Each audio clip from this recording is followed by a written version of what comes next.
Sejam muito bem-vindos, meus caros, e alguns de vocês no dia de ontem enviaram-me um excerto de uma entrevista de um senhor chamado Pedro Góis, que eu não conhecia, fiquei a conhecer no dia de ontem, o diretor científico do Observatório das Migrações, que diz basicamente que os portugueses, os jovens portugueses que querem casa, podem ficar mais uns aninhos em casa dos pais, porque nós temos aqui efetivamente priorizar, dar habitação a imigrantes mais do que a nacionais, porque os nacionais pelo menos têm a casa dos pais e os imigrantes não têm casa nenhuma, portanto, coitadinhos, temos é que priorizar os imigrantes e borrifar nos para os nacionais. Tem aqui, meus caros, um homem que não suporta Portugal, claramente que não suporta os portugueses, e que está na prática de funções políticas, digamos assim, nomeadamente no Observatório das Migrações, que é uma falta de respeito para com os portugueses, e é um homem que claramente não suporta Portugal e que não quer saber da nossa cultura. Vamos ouvir esta pouca vergonha que foi dita no dia de ontem e falar aqui um bocadinho também sobre as outras declarações. Eu tenho aqui 25 segundos de entrevista, mas tenho outras declarações por escrito numa entrevista completa, é só para ficarem a conhecer esta personagem. Vamos então ouvir estas declarações. Incluir os migrantes como parte desta mão de obra. Digamos que as novas entradas no mercado de trabalho já serão em torno de 30%, 40% de mão de obra imigrante. Portanto, nós temos que olhar para as necessidades destas pessoas. E o pacote inclui, obviamente, a habitação. Porque, enquanto que a população nacional pode permanecer em casa dos pais mais uns anos, quem chega necessita de um espaço para habitar. E, portanto, tem que incluir a habitação. E, basicamente, é este foi o corte que vocês me enviaram, mas não se preocupem que isto há pessoas que podem dizer, bom, mas isso é retirado do contexto, não tem nada a ver com nada. Eu já vou mostrar o resto da entrevista por escrito, eu só consegui este corte em vídeo, mas já mostro o resto da entrevista por escrito. Mas, basicamente, tem aqui uma opinião muito clara deste senhor que diz, mas os jovens portugueses pelo menos têm um teto em cima da cabeça. É o teto pago pelos pais e muitas vezes até pelos próprios jovens que contribuem, obviamente, em casa. Mas, efetivamente, é um teto, têm teto e, portanto, nós temos é que priorizar os imigrantes porque vocês saem de casa quê? Em média aos 30. Fiquem até aos 40 ou até aos 50. Olha, sabem que mais? Não saiam de casa. Para quê? Vão sair de casa para quê? Também ficam a viver com os vossos pais, cuidam dos vossos pais, têm os netos em casa dos vossos pais, os filhos, no caso, que são netos dos vossos pais, mas têm os filhos em casa dos vossos pais, não saiam de casa, vão-se chatear para quê? Estar aqui a fazer pressão na habitação. Os portugueses que saem massivamente de Portugal, entre 70 a 80 mil jovens por ano, e estes senhores basicamente quadruplicaram no espaço de 7 anos. E eu pergunto, quem estará a fazer mais pressão no mercado da habitação? Os portugueses que estão a sair massivamente, ou os que ficam, não conseguem sair de casa dos pais até aos 30, ou os imigrantes que chegam massivamente, vêm do terceiro mundo, moram aos 15 e aos 20 em cada apartamento, pagam 100, 200 euros de renda cada um, pagam 2.000 euros de renda no total e têm aí o aumento das rendas em Portugal. Mas não, o facto da população imigrante ter quadruplicado no espaço de 7 anos não faz um único quilo de peso, digamos assim, fazendo aqui uma metáfora, não pressiona absolutamente nada ao mercado da habitação.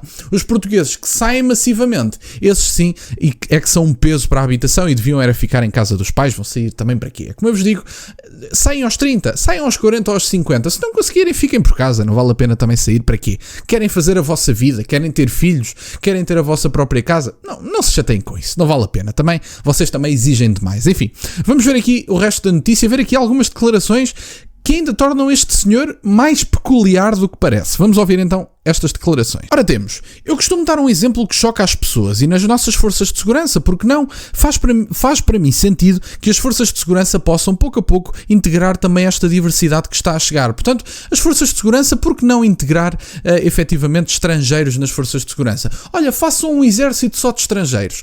Os partidos políticos também, que tenham portugueses, vamos extinguir partidos políticos que tenham portugueses nativos. Vamos só dar espaço aos novos portugueses e aos estrangeiros. Deixem-nos tomar decisões políticas no nosso país. Por que não? Eu acho que é boa ideia. Mas calma que isto ainda vai melhorar. Ainda tem aqui mais uma ou duas. Eu vou deixar o link na descrição. Não se preocupem. Isto não foi inventado por mim. Às vezes aparece um ou outro do Partido Socialista e assim e dizem não, mas tu inventaste esse vídeo. Sim, isto é a inteligência artificial, como podem imaginar. Tem aqui. Vamos ouvir estas declarações e eu deixo-vos o link na descrição para poderem consultar. Imagino que na docência, no ensino secundário, do primeiro, segundo e terceiro ciclo, faz todo o sentido começarmos a integrar cada vez mais professores estrangeiros. Sou ambicioso neste ponto. Vejo a médio prazo a necessidade de o nosso serviço militar também incorporar a população, porque não faz sentido que excluamos pessoas de algumas funções de soberania do Estado só porque são estrangeiros. Faz todo o sentido, obviamente, que estas pessoas não são nacionais e não têm que estar a decidir sobre um país que não é o deles. É tão simples como isto. E, portanto, obviamente que faz sentido. Mas para aqueles que que acham que enviando os filhos para o ensino público podem efetivamente estar descansados, que eles vão aprender um bocadinho mais sobre a gramática portuguesa, a história portuguesa, etc. Não, este senhor quer incluir docentes no ensino secundário do primeiro ao terceiro ciclo. Portanto, basicamente, por estas pessoas aqui a ensinar os vossos filhos a escrever e a ler. Portanto, pessoas que acabaram de aprender a falar português e a ler português e a escrever português, estão neste momento, ou este senhor, pelo menos nos olhos deste senhor, deveriam estar a ensinar os vossos filhos a falar a sua própria língua.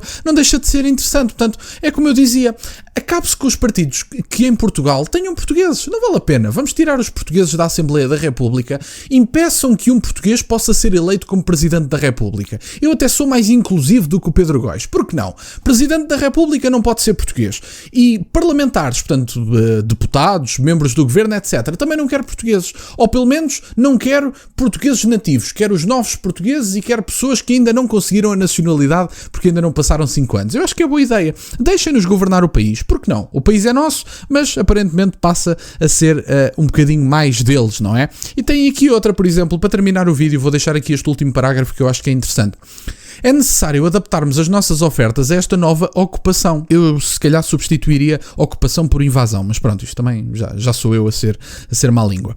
Estamos habituados a funcionar a 100% à sexta-feira. Não faz sentido impor a uma população que está a chegar que prescinda do seu dia, que é tradicionalmente dedicado à religião, só porque aqui é assim. Portanto, basicamente este senhor diz, não, estes senhores têm um dia religioso, mas chegam a Portugal, que se lixa as empresas e os hábitos dos portugueses. Estes senhores vão dedicar sexta-feira à religião e as empresas que se adaptem. Os portugueses que adaptem os seus hábitos à religião destes senhores. O resto não vale a pena. Isso não, os portugueses não têm nada, nem têm palavra a dizer sobre o assunto. Era o que faltava. Os portugueses a decidirem sobre o seu país. Era o que mais faltava.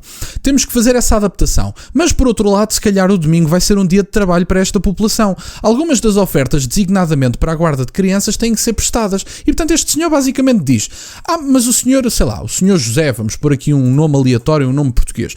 O senhor José, mas o senhor José gosta de ter folga ao domingo na sua oficina, portanto, trabalha à sexta, mas gosta de ter uma folga ao domingo. Não, se tiver um imigrante como funcionário, o senhor José o que tem que fazer é dar-lhe sexta-feira livre e abrir a oficina de propósito ao domingo para que este senhor possa ir trabalhar. E o senhor José depois paga-lhe o dobro ou o triplo, que é o que se diz, por exemplo, para trabalhar em centros comerciais, acho que ao domingo se paga o dobro. Eu lembro-me que eu trabalhei no centro comercial há algum tempo. E, portanto, o senhor José paga o dobro porque este senhor tem que ter o dia religioso de sexta-feira. O senhor José agora deixa de folgar ao domingo, abre a oficina ao domingo e fecha à sexta porque este senhor quer e porque ele tem práticas religiosas que estão acima daquilo que se faz no país. Portanto, nós adaptamos a nossa casa a estas pessoas. Portanto, eu pergunto ao Pedro Góis, por exemplo, se nós temos alguma coisa a dizer sobre o nosso país. Há alguma coisa que os portugueses possam dizer sobre as práticas do país?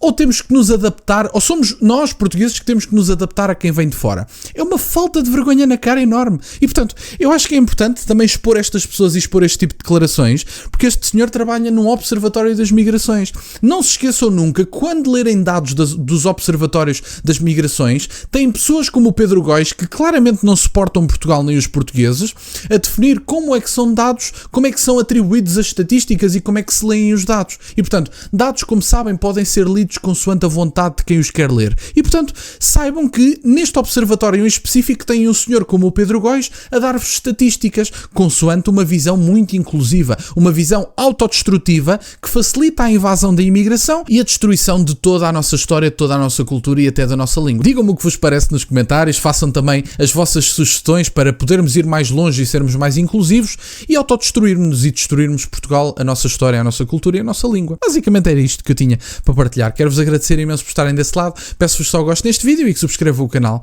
Tem as minhas redes sociais e o MBA na descrição, para o caso de quererem fazer alguma doação. E nunca se esqueçam, meus caros, questionem tudo. Até à próxima.